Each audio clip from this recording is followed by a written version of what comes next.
It was, says the prosecutor, the most horrific, depraved murder he ever tried. The gruesome slaying of an elderly couple. It was unbelievably horrific and horrendous, and it's hard for me to even wrap my mind around how I could have done something that awful. There's a lot of ways. You to death with your tie. Okay. Your face into the mirror until it broke, and using the glass to cut your arteries, your eyes out, and smashing your face into the wall. It's nothing personal. Daniel Marsh committed an unspeakable crime at the age of 15 and was sentenced to prison for life at 17. He was labeled an evil teenage criminal for taking the lives of Claudia Maupin and Oliver Northup in the most gruesome manner. However, the story behind this teenage murderer could have only been described as a complex. The young man who used to be a victim of mental health illness became the aggressor. The most important question is whether Daniel Marsh acted on his passion for murder, or it was an out-of-body experience instigated by years of emotional trauma. Let's find out.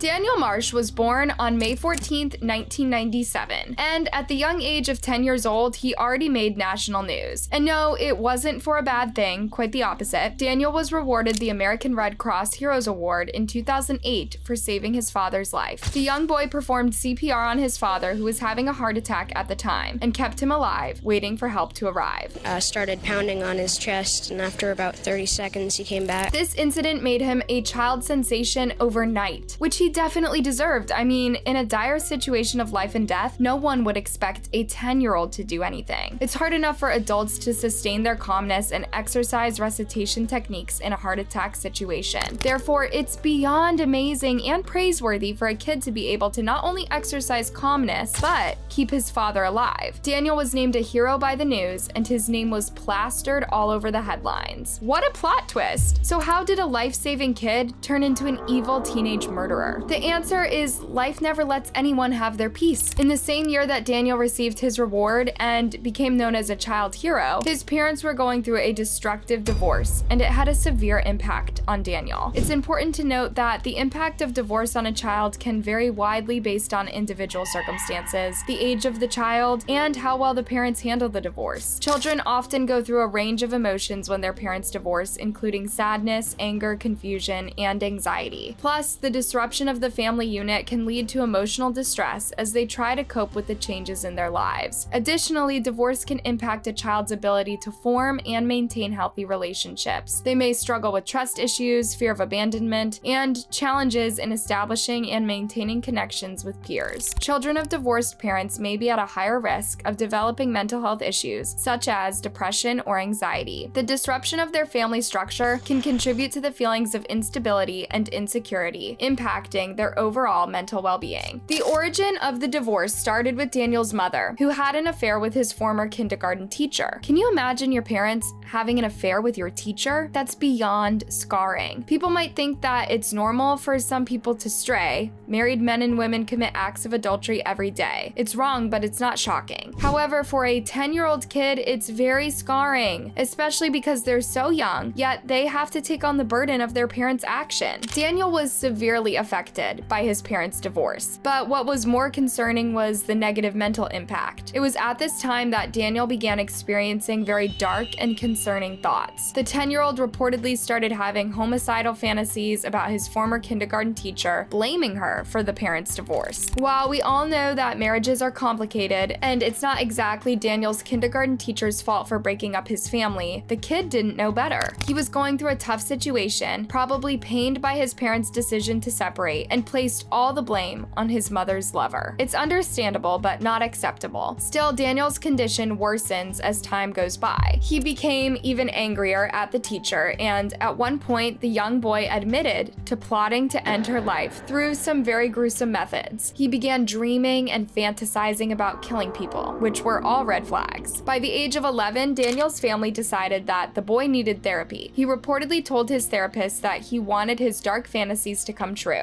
Daniel was eventually diagnosed with adjustment disorder with depressed mood and continued to receive mental health treatment. Adjustment disorder with depressed mood is a mental health condition that occurs as a response to a stressful life event or change. This disorder is typically linked to a specific stressor or life change, such as the death of a loved one, relationship problems, job loss, financial difficulties, or a significant life transition. In this case, Daniel was experiencing mental health setbacks due to his family, specifically his parents' divorce situation. It is also important to note that the kid was getting help that he needed mentally. It wasn't a case of neglect by parental figures. His situation was unfortunate, but not to the point that it was irreversible. Individuals with adjustment disorder with depressed mood may have difficulty functioning in their everyday lives due to emotional and behavioral symptoms. This can affect their work, relationships, and overall well-being. The symptoms of adjustment disorder are expected to improve once the stressor is removed or the individual adapts to the situation. Daniel's family did pretty much everything they could to help him get a proper diagnosis, treatment, and assistance in recovery. However, the assistance and therapy failed to help Daniel's transition from this dark phase. If anything, it had gotten worse, especially in his preteen years. Daniel started making physical threats towards his peers. In a report written by a social worker, it said that Daniel was suffering from nightmares, temper outbursts, anxiety, and having trouble being friendly to others. It seemed as if his problems never got solved. His mental state was always plummeting, and by 2010, Daniel had to be prescribed antidepressants to combat his disorder. At this point, you would think that things can't get any worse. Well, you would be surprised. Daniel entered his teenage years, commonly known as the age of rebellion and hormonal changes. Being the overachiever, Daniel took it to an entirely new level. You could say his parents weren't fans of those years. At the age of 14, he decided to turn to substances and alcohol. His mother remained oblivious to his toxic habits, while his father grew to despise his attitude and activities. His father eventually kicked Daniel out of his home because he could no longer tolerate his toxic habits. Daniel was forced to stay with his mom, who claimed she had no idea about his alcohol and substance use. Things went from bad to worse when he was diagnosed with anorexia, an eating disorder, in late 2011, and was placed in an intensive outpatient program for the next year. Meanwhile, his gruesome fantasies of hurting and harming other people continued to get worse. It was reported that Daniel had mentioned his dark thoughts and fantasies to the school guidance counselor at least 3 times, and authorities were alerted on all occasions. One time was in December 2012. Daniel told his school counselor about some of his homicidal fantasies, and law enforcement officers were alerted, and he ended up being hospitalized because they believed that the teen was a danger to himself and others. In January 2013, not long after the first event, Daniel admitted once again to the school psychologist about his dark intentions and that he would likely act on them. The teen claimed that he was tired of fighting his instinct and had given up. Authorities were alerted once again, but this time they didn't think Daniel was a danger to himself or anyone. Therefore, they didn't take him away. This incident was repeated at least one more time, and the same thing happened. The school notified law enforcement officers, but they didn't take it too seriously, and no actions were taken. It must be quite intimidating for school administrators and students to be around Daniel at this stage. Even though he has not yet done anything, he definitely raised many red flags. The teen was like a timer that could go off at any second. As time went on, Daniel spiraled deeper down the stairs of darkness. He developed the desire to take people's lives, and his fantasies became more and more disturbing. He started idolizing other famous serial killers and even communicated his gruesome fantasies to his peers, expressing his dreams of harming other people. Daniel's peers recalled seeing him draw violent pictures in art class containing different methods of violence. The man was a fanboy of violence and all things disturbing. He even told his friends about his goal to become a murderer, and if he's ever caught, he would plead insanity. Looks like years of therapy and treatment did nothing to help the young man.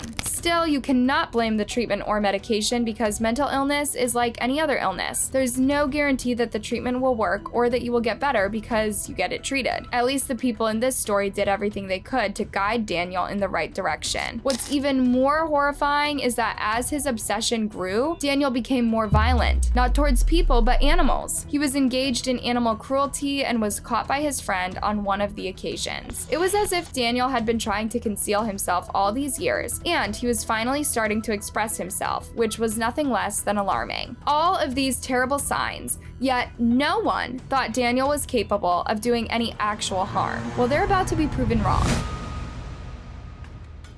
On the fateful night of April 13th, 2013, better known as the night that Daniel has had it, the 15-year-old could no longer hold back his instinct. Therefore, he decided to act upon his deep, dark fantasies on this very night. He wanted to live out his homicidal dream and turn his fantasy into a reality. So Daniel decided to sneak out of his mother's home that night and walk around town hunting for victims. He came across a home that was close to his father's neighborhood with open windows. Daniel took it as a twist of fate. This was when all hell broke loose. Daniel didn't even need to think. He broke into the home through the open window. He made sure to leave no footprint and even had gloves on. The young man was prepared and he knew what he was doing. He entered the home and heard snoring coming from the bedroom. He followed the sound until he arrived in the master bedroom where an elderly couple was sleeping. Daniel described this moment as being nerve-wracking and thrilling at the same time. It's like he's about to play in some important sports event, and this is the moment for him to shine. In reality, this was the deadliest moment of Daniel's life. He stood in the shadows, watching the couple sleep and envisioning horrifying ways to attack them. Yes, it was extremely creepy and disturbing. You could only wish that at this moment the 15-year-old would grow a conscience and get out of the home as fast as his foot could carry him. The moment was broken by Claudia Maupin, the wife, who woke up from her sleep to see a strange man staring at her and her husband. She did the only thing anyone could do. She screamed. Her screams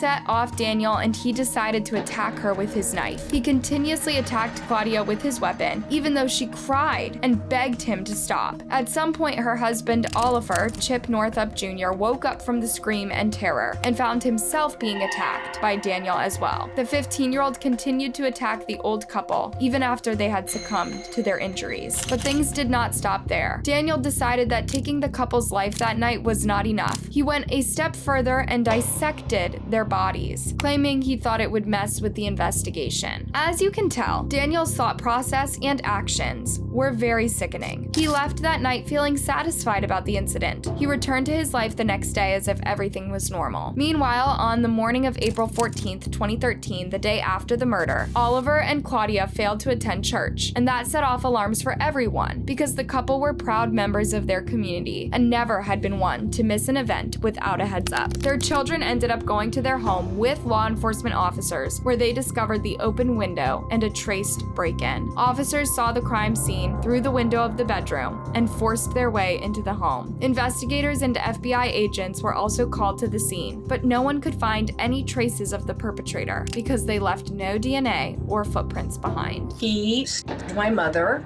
over 60 times. He stabbed my stepfather over 60 times. I was certain that they were going to find some forensic evidence in the crime scene. A fingerprint, DNA, shoe prints, something. They found nothing. The case seemed impossible to solve. However, they quickly picked up the traces when one of Daniel's friends decided to come to the authorities with information. It turns out that Daniel was a clever criminal, but he was too eager and overexcited about the incident that he decided to brag about it to his friend and girlfriend. Daniel was reported to be in an excellent mood after the night of April 13th. He was doing everything with a heightened sense of happiness and was even named the Student of the Month. He was said to have bragged about the incident multiple times to his friends and peers. Initially, they didn't believe him, but Daniel offered to show his close friend the stained shirt he wore at the scene of the crime and the weapon. He was keeping them as a collectible to remind him of the incident, like some kind of accomplishment. Seeing the evidence before their eyes, Daniel's friend didn't know how to act. His girlfriend was starting to pick up the odd vibe coming from the 15-year-old as well. Still, they didn't dare say anything because they feared Daniel. Eventually, his girlfriend decided to break up with him because he was scaring her, and his close friend reported Daniel to the school administrator for having a weapon on campus, which got him suspended. The same friend went to the authorities and informed them about Daniel's confession. You mentioned that pretty much everybody you meet, you have thoughts about killing them and how you would kill them. Yeah, So, how would you kill me? there's a lot of ways. You need a death with your tie. Okay. your face into the mirror until it broke and using the glass to cut your arteries, getting your eyes out and smashing your face into the wall. It's nothing personal. On June 17, 2013, Daniel was arrested and brought in for questioning. At first, he denied all the accusations, but about half an hour into the questioning, Daniel couldn't help but tell them everything. He admitted to killing Oliver and Claudia. He told them that he felt joy and happiness while committing the act and felt no empathy for his victim. This wasn't a crime of passion because Daniel picked his victim, but it might as well be. In the end, Daniel told them about everything and where he hid the weapons and evidence. Investigators later recovered the evidence inside Daniel's mother's garage. The teen was charged with 2 counts of first-degree murder and was charged as an adult. Of course, he pled not guilty under reason of insanity. The court had Daniel psychologically examined, and the psychiatrist concluded that he was mentally ill, but sane to stand trial. Then his defense attorney tried to argue that the medication Daniel was prescribed has side effects that heightened his sense of violence and insanity. It was unbelievably horrific and horrendous, and it's hard for me to even wrap my mind around how I could have done something that awful. On September 26, 2014, the jury found him guilty of all charges, and because he's a juvenile, they cannot give him an absolute sentence. So he was sentenced to 52 years in prison and is eligible for parole after 25 years. Later on September 30th, the jury collaboratively found that Daniel was sane at the time he committed the crime. Therefore, any claims of insanity were thrown out, even though there was every reason to believe this man was far from mundane. I think he's trying to manipulate the judge to making him seem better than he really is.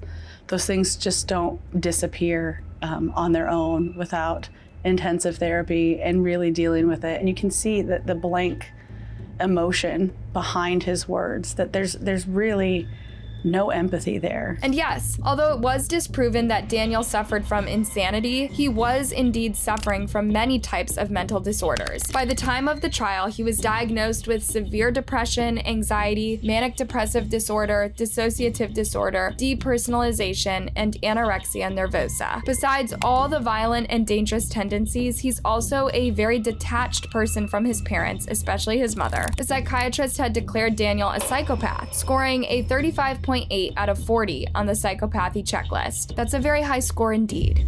And he's not wanting to talk about it because he knows that if he talks about it, he's going to have some cues to show that he still really gets joy from them.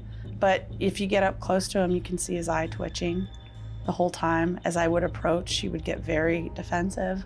During defense questioning, he kind of drank water and was very loose, but he crushed a cup in his hand during my cross-examination that I didn't even see. So I don't believe any of those thoughts or feelings are gone. I think he's just gotten better at masking them.